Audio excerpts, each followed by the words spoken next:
चतुर्भुज जगन्नाथ कण्ठशोभितकौस्तभ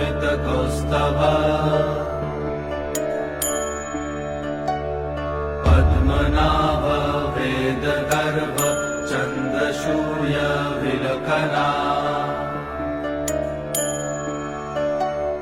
जगन्नाथ लोकनाथ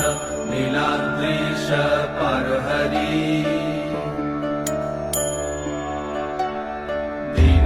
दीनबन्धुर्दया सिन्धु कृपालु जनरक्षक कम्बुपाणि चक्रपाणि पद्मनाभ नरोत्तम जगत्तं पालको व्यापी सर्वव्यापी सुरेश्वर